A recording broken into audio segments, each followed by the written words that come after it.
By now, I'm sure a lot of you have seen the infamous clip of Jack bragging about almost killing his son.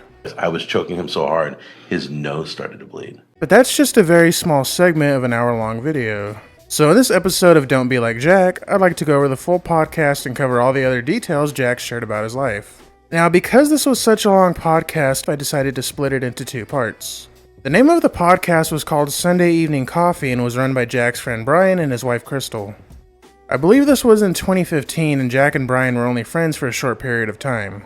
You can see Brian appear in multiple videos on Jack's first and second channel sometime before his fourth stroke, but has since disappeared and I don't think Jack mentions him anymore. The same pattern can be seen with a lot of Jack's other friends as well. The original VOD was deleted shortly after it was posted, for obvious reasons, but thankfully someone archived it and you can now watch it on YouTube.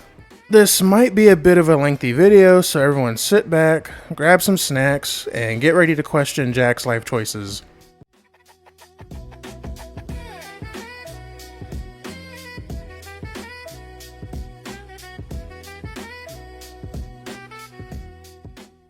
Right off the bat, they start this whole thing off with some very awkward attempts at humor.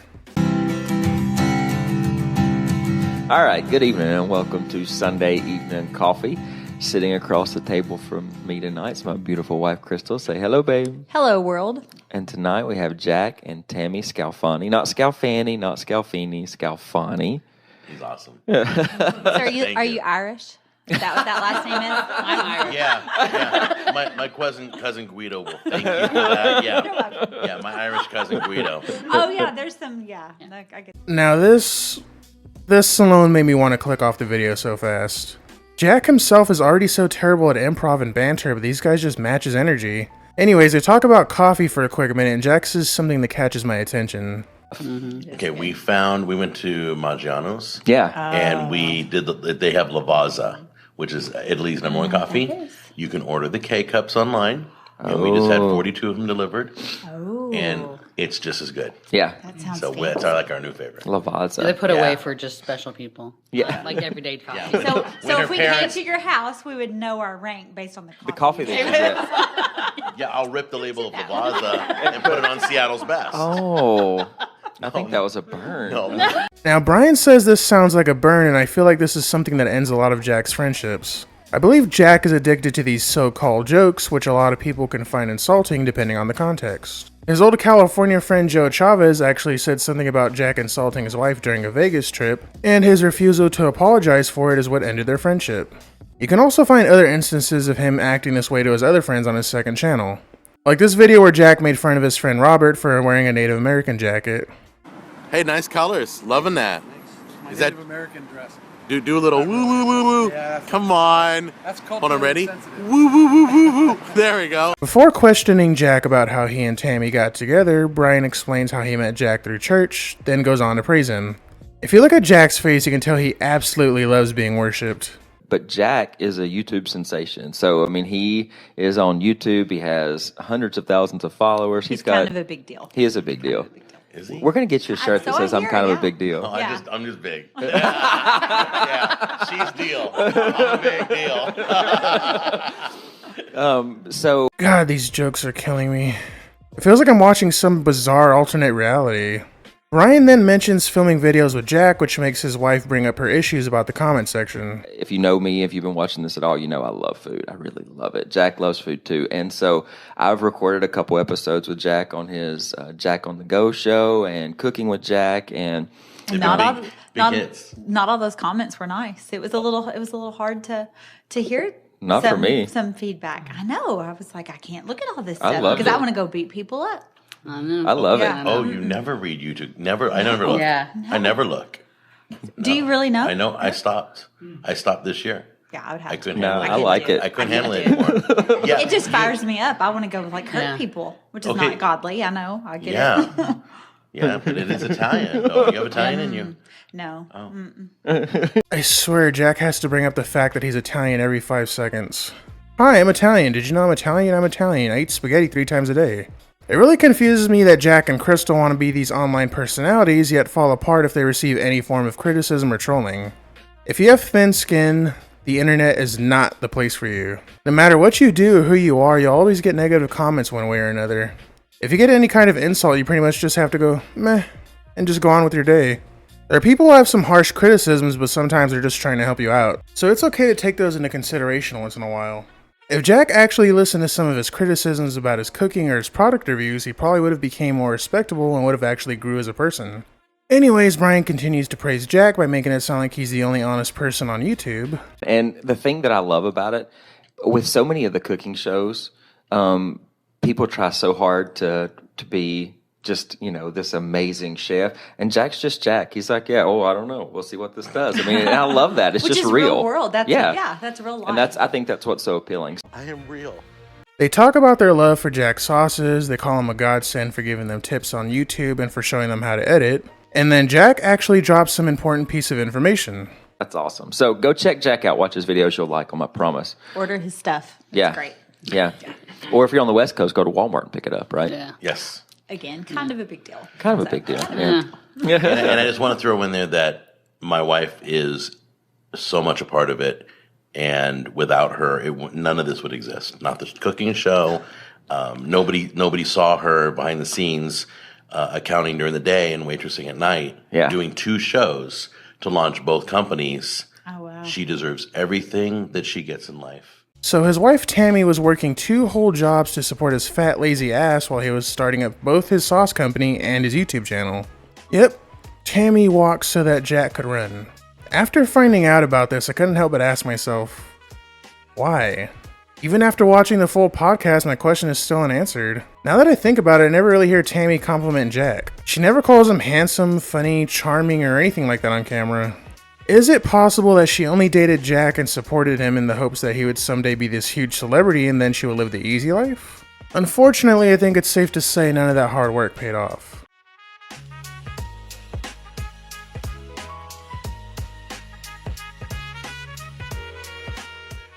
Brian and Crystal asked Jack how he met Tammy, which makes him want to tell his personal life story. Should we? All right, I'll start. Let me go back and then bring up to the And just to the fast, child. 'cause you'll be here I'll all give day. you fast. Okay. So, We'll right. edit it out. Yeah. all right, real quick. So here's the Reader's Digest version. Bring you up to the first child. Basically, when I was younger in school, I was a loner. Wasn't outgoing at all.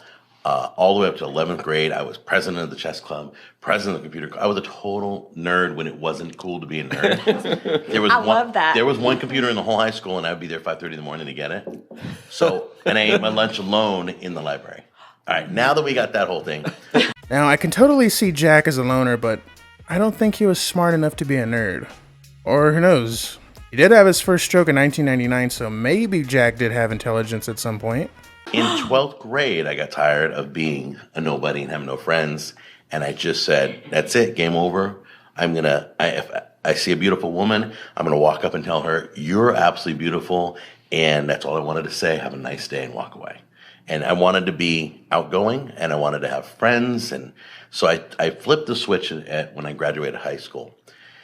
And then I went into the entertainment field, so I started DJing nightclubs with a fake ID. And I didn't drink alcohol, but my mom ironically helped me get it. Yeah, That's funny. Back then, you get I don't know how we did it. She helped sign for something or help Is me. that the Italian thing, maybe? Oh, yeah. we know people. You don't have to talk about it. It's okay. Here we go again with the fucking Italian jokes. Nothing about Jack says Italian at all.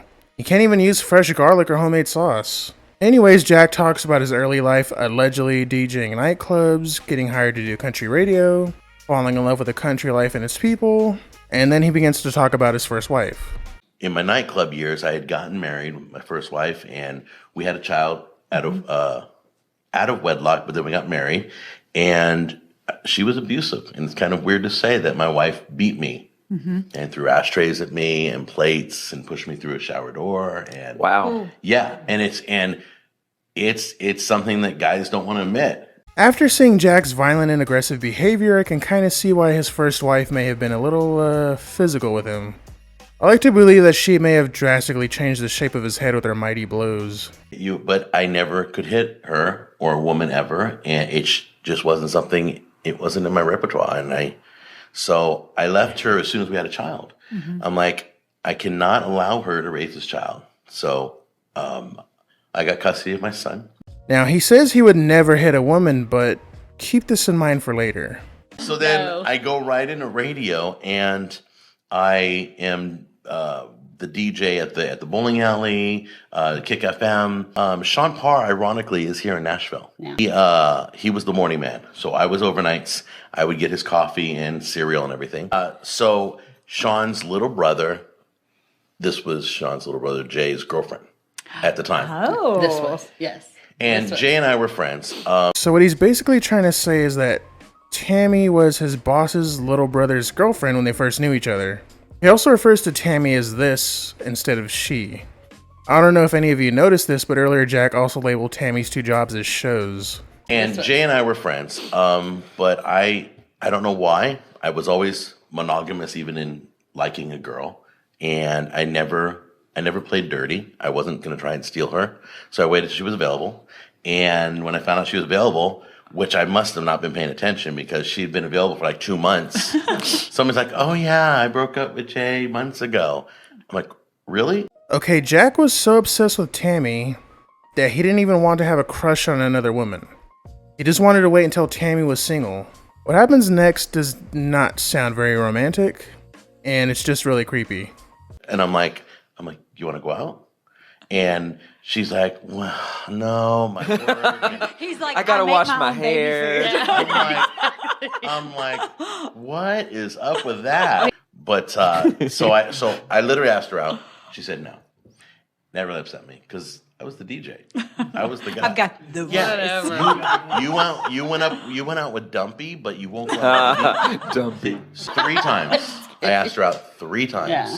And I basically got the message to her that this ain't ever going to stop. This is not. So you either need to go out with me and say it's not going to work out, but we are going out. Or follow a restraining order. Yeah. Well, on the 3rd time, I said, "Fine, just let me know where you're going to be at. Fine. Let me know how to dress, what time, everything," because I knew it wasn't going to go away. I'm sorry, but first of all, you have the nerve to call someone else dumpy when you look like a beluga whale mixed with a bowling ball. Second, telling a woman that she has no choice but to go out with you because you're never going to stop stalking her is such a crazy fucking insane thing to admit out loud. And these people don't even think it's weird, they're all laughing at it. Tammy even confirms it by saying yes, she agreed to it because Jack wasn't going to leave her alone. He said that he was going to take me to Elizabeth Curtain Call, which was a dinner and show, like a small, like Broadway theater show. Anyway, so I went out and got brand new clothes. I don't even know why, but I did. I got brand new dress, boots, and I curled my hair with, you remember the bed curlers that you'd roll up and you slip in? Yeah. So, I mean, then he came and picked me up, and go ahead. So I was massively sick that day, 103 degrees. I took my temperature for the day. I was dying inside.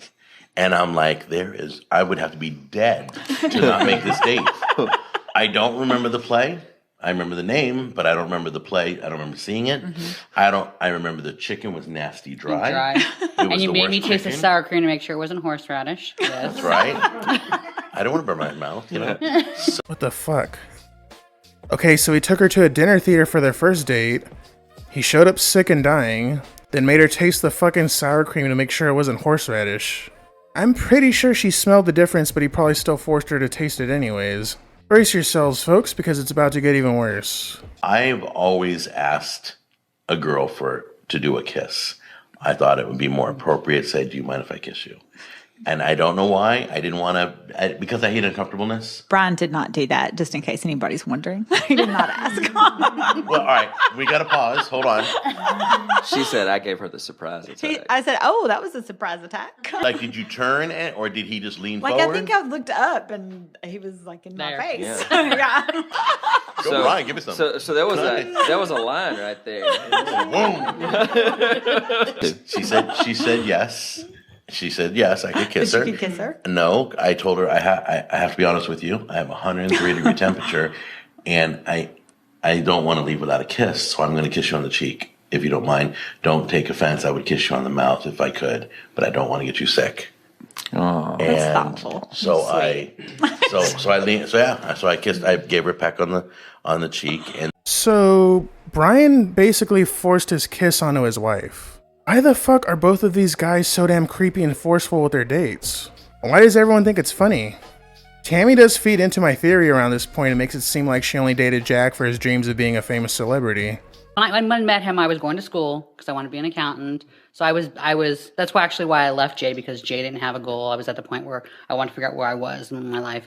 So I knew what I wanted to be, and I wanted a guy that knew what he wanted to be. Mm-hmm. And Jay was a mechanic at a bowling alley, and I told him, look, you gotta figure it out. You can't just be a mechanic. I'm sorry, it's not gonna work. Okay, this isn't the Jay show. Shut up. Sorry.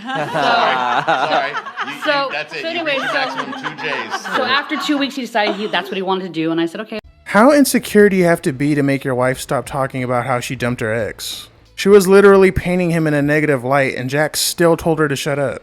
So when I met Jack, I didn't know how much he made because it wasn't a union station. And no, I did not know he had a kid. And Jack used to wear baseball caps, so he looks a lot younger because he was bald when I met him. His first wife took all the hair. A week before our date, after I'd already said yes, he was doing what do they call those? It was a grand opening. Yeah, he was doing like a thing. Anyway, so he was there, and I went there and had my sunglasses on. I said, he's got like 5 minutes to realize I'm here. Like, yeah, 5 minutes. Because I'm like, I'm not gonna be hanging around here like thinking I know people. Let me set the stage. There's about 60 people in the parking lot. And I'm on the microphone, and I'm conducting the whole opening, and we're doing contests, and I'm doing call-ins, and she wants me to know she's there. TikTok, buddy. Yeah. TikTok. So I get there, and he's like doing a commercial. He's talking on the air, and I look, and he's got no hat. And I'm like, oh. I just expected there would be a lot of hair under that hat. I'm like, I'm not even kidding you, like 4 minutes and 45 seconds right around there. He was on the radio, and he like yells, baby. And I'm like, oh my He's not talking to me. And he walks right over to me, and I'm like, oh and everybody Lord. just turns and looks at her. Yeah, no. Yeah, so that was the scope into my life now. Holy crap, there's absolutely zero romance in this fucking relationship. She didn't even know he already had a son, he hid his baldness from her, she makes it sound like it grossed her out, and she wanted him to notice her in a crowd of 60 people or else she would get mad? Where's the love in any of this?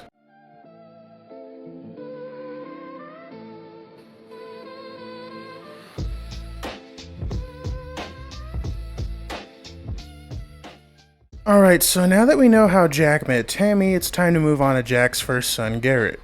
Like Jack mentioned before, Garrett was his son from his first marriage and was 3 years old by the time Tammy came into the picture. Keep in mind that she was only 19 with no experience. Jack mentions that Garrett was still allowed to see his birth mom growing up, and in Jack's mind, this detail is what led to some major domestic violence later down the road. And then we got married, and we had a country wedding. Mm-hmm. So that everybody could show up in jeans, because I hate weddings. I DJ weddings too. And I want everybody to be comfortable in our wedding. And it was the most, to this day, they're talking about how great that wedding was. You get to come in your jeans. It's awesome. Right. So we get married, and then she that's when I gave myself to Christ right before we got married. And I was all for it. Sure. I'm totally open to God. I want to learn more. And if that means how I spend the rest of my life with you, I'll be obedient.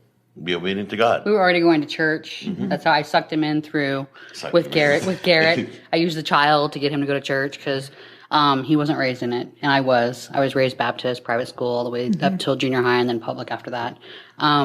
So we were already going to church. I'm like, what's the deal? Like, just step forward. All right. After bragging about wearing jeans and a 10-gallon hat to his wedding, Tammy basically says she used Garrett to convert Jack to Christianity. I believe Jack entering his religious era made him an even worse person than he already was. We did a great job parenting. We didn't do the best job, but we did the best we could at the time. The other side, who she's a totally sweet person, but was not strict at all. He had carte blanche. Yeah. So every weekend it was carte blanche, and every Monday or Tuesday we were hammering our kid to get him back into shape. Right. By the time Wednesday, Thursday rolls around, he's finally our child again. Friday comes, she picks him up, and he'll admit to you, it destroyed him. Yeah. I was Mr. Strict Parent, and she just didn't do anything, and it just messed him up. So it sounds like Jack and Tammy were very controlling, strict Christian parents, and Garrett's mom was probably just being a normal mom. After seeing how Jack treats his second son on his channel... Oh look, I got scissors.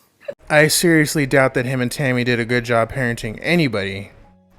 And so he starts having rage issues. Yeah, I would have rage issues too if I had to live with someone who whines and complains about everything every 5 minutes. So we had to deal with that. And as he got into his teen years, he had a great home life. He had everything his heart desired. He never went without. He started to hang out with the wrong crowd in California high schools. And I want to be specific about that because California high schools are rough. They're full of kids that don't want to be there, full of gangs, and teachers that don't want to be there. They're little jails. Yeah. I call them little jails. He chose to hang out with his friends and become who they were, against our will, against our wishes. Okay, so right here is probably something that was the result of bad parenting.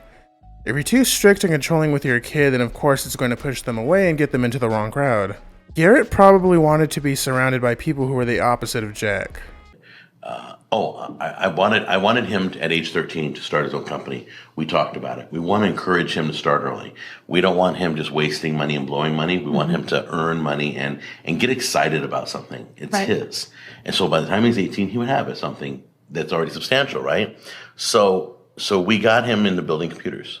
And I took him to a shop in Huntington Beach every 3 times a week. He was interning there. They were teaching him how to put it all together. Alright, I get wanting your child to have a passion for something, but you just took him to a random computer shop and said, "Here, son, learn to take apart these computers and you'll have your own company one day doing something you're not interested in." By the way, Garrett did eventually have a career in something he enjoyed doing, but I'll get to that later. For now, let's enjoy more of Jack's acting. And that was where he learned how to smoke pot. And I still haven't given that one up, that I was the reason he started smoking pot. I encouraged him. I found the place, and I got my son hooked on drugs. And it's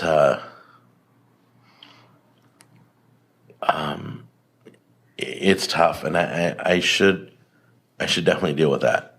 But it escalated, and he started cursing at Tammy and me and having rage issues. Okay, so I had an older brother that would constantly smoke weed, and it never gave him rage or anger issues. In fact, I don't think anyone gets angry from smoking weed. Actually, I'm pretty sure another reason why Garrett started smoking was to put up with Jack's bullshit. And there were 2 times. Once he put his hand on me, and it wasn't like he pushed me, but it was in an aggressive way. And I took him down to the ground. I threw him down to the ground. And then the second time, he put his hands on Tammy, pushed her up against the door. I really want to know the full story behind both of these incidents because it seems like Jack is leaving a lot of details out. Like, I wonder if Garrett was desperately trying to leave and felt like he had no choice but to move his parents out of the way or something. And I took him to the ground, and I was going to kill him. I was choking him out, and I hadn't fought since school. The only time you stop fighting in school is the principal's coming. But this was the moment I was choking him and screaming in his ears, "You don't ever touch a woman. You don't ever touch a woman." At the top of my voice, I was choking him so hard, his nose started to bleed. Oh, wow. And okay, first of all, how can you say your son has rage issues but then admit that you became so angry that you tackled your own child to the floor and attempted to choke the life out of him? You just flat out said you were going to kill your child on a podcast. Second, I don't believe your story about fighting kids on the playground until the principal came. Since you act like a giant fucking pussy, I believe you were the one getting your ass kicked at school. I honestly feel like the only person Jack has ever beaten up his entire life was his son Garrett. And third, you say it's not okay to hit women, but you're bragging about wrapping your pudgy little fingers around your child's throat and choking him until blood squirts out of his nose. This is the most toxic case of white knight behavior I've ever seen. And his friend was in the room and stepped over us. I don't remember him leaving. Thank fucking God Garrett had a friend in the room who stopped all this. Can you imagine if he wasn't there? Jack would have been in prison for murder and Tammy would have divorced him for another man with bigger dreams. But the interesting thing was Garrett never fought me, never pushed back, never tried to hurt me or hit me. He completely submitted, which out of respect, love, I don't know, fear, I don't know. I never understood that. So. Oh, really? You mean like how you make your dog submit to you? Maybe he wasn't even fucking conscious to submit in the first place, you dumbass. We had some rough times, and that's when we had to let him go at age 16. and say, you're no longer ever allowed in this house. We will love you. We will, give you advice. We will do whatever you need, but we'll never give you money. And we were never, because he was addicted to marijuana. We didn't realize how bad it was yet, but, and we won't give you a roof over your head, but we love you. We will always love you no matter what. And you need to go. And our plan was him coming back in tears, asking to come back into the house, hoping that he would come back for a second chance so we could forgive him. Repentant, right? Mom and Dad stepped in the way. And they took him in. And they enabled him to build an even worse lifestyle, give him carte blanche, and deal drugs out of their house. And when Your mom and dad? My mom and Your dad. mom and dad. Yeah, my mom and dad. And Was their perspective they're just trying to offer help and... They just didn't want him on the streets. Yeah. And I'm like, look, this child's never been on the streets. He doesn't know streets. He'll be back. He'll maybe sleep in the yard, down the street in the park, but he, and they ruined everything.